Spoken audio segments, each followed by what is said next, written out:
we're all announcing our street cred on this. I, too, was the Attorney General of my state, like General Harris, and I had the wonderful opportunity of leading teams in drug enforcement, which inevitably led to gang enforcement. And it was very difficult sometimes for people in a state like North Dakota to understand that gangs had infiltrated their community. I think sometimes one of the challenges we have in states, unlike California, is getting people to admit they actually have a problem.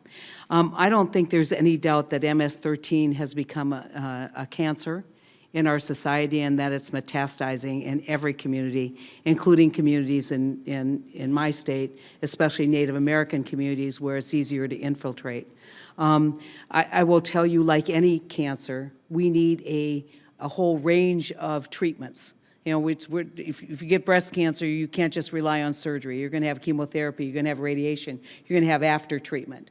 And so I want to focus, as my colleague Senator Hassan focused on prevention, and Senator Harris focused on what we need to do to actually have prosecutions. I want to talk about deportations. Through an interesting set of circumstances, actually spent about an hour and a half, 2 hours in an El Salvadorian prison with leaders of MS-13.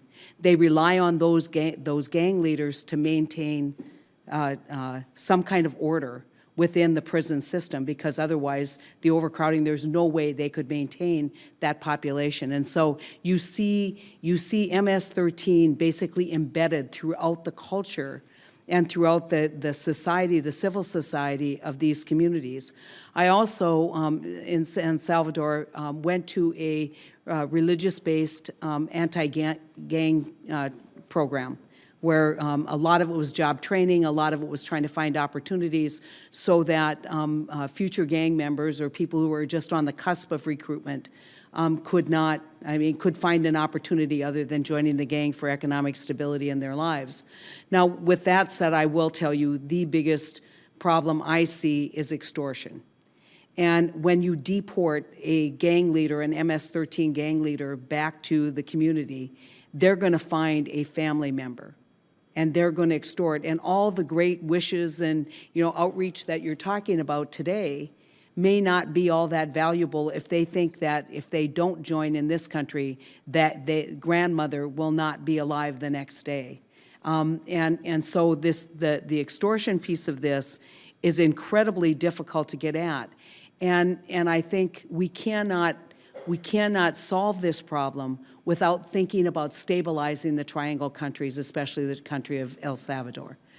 They are still suffering from the residuals of a civil war that created the vacuum in terms of security and safety that gangs moved into, and there's never been, in my opinion, a very effective reestablishment of the rule of law, and they act in that way. Senator Johnson and I also, Chairman Johnson and I also witnessed some of the collaborations between our institutions, and we actually saw the Colombian folks come up and try and help to establish rule of law and order in these communities.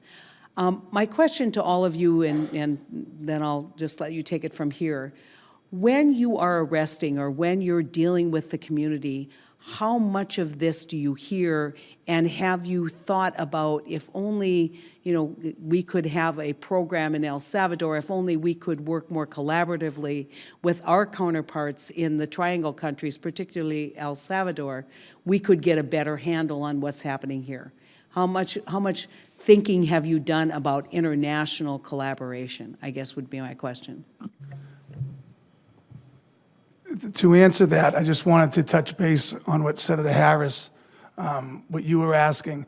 In my community, which is the majority of the community identifies with Hispanic or Latino, trust with law enforcement is priority number one. A lot of our community is made up of undocumented residents, and so trust with that sub-community is priority number one. And we've gone through great lengths to assure them that, yes, since January, ICE has had more of a presence in our neighborhoods, but the Chelsea Police Department doesn't assist ICE operations when they're solely for immigration issues. I can appreciate that one of the challenges that you have is just within the community writ large, where you are. But it's going to be really hard to convince that kid not to join a gang and not to act the way they're going to act if they think that their parents or if they think that their grandparents are at risk back home in El Salvador. Right, and that's so a how true, do we solve that? And that's a true statement. We do have evidence of individuals being pressured into joining gangs because of some sort of tie directly with El Salvador. I think, Senator, I think you said it at the beginning of your question, which was we need to secure, we need to stabilize those countries. They're fleeing for a reason.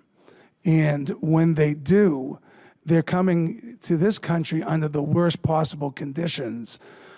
So like yourself, I've been to many of the jails and prisons in El Salvador, and they have resources that are minimal at best. And so there's no reason for that individual to actually attempt to reform while they're in prison. They're just looking to get out and just go right back to where they were before they went in. So to answer you directly, yes, we need to make an effort to assist those Central American countries, specifically El Salvador, where I've been, in stabilizing.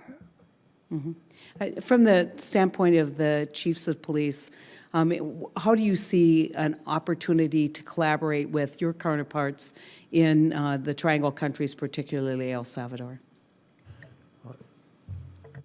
It's a challenge. I mean, we certainly have partnered with our international partners.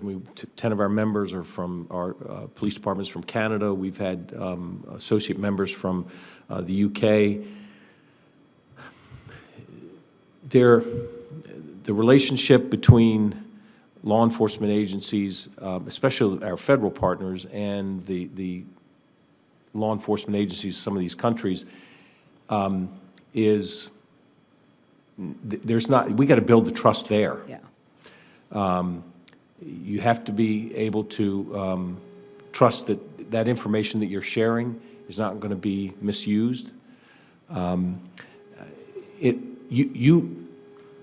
There is no question that the premise of your remarks that there's an impact on what goes on here by what's happening there.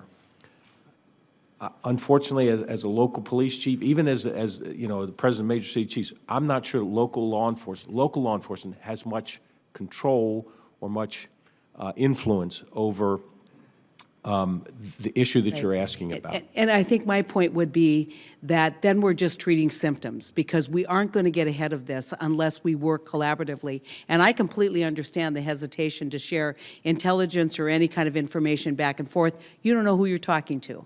And I think these are all efforts that we're working on to try and improve the professionalism and the honesty and integrity of the police departments.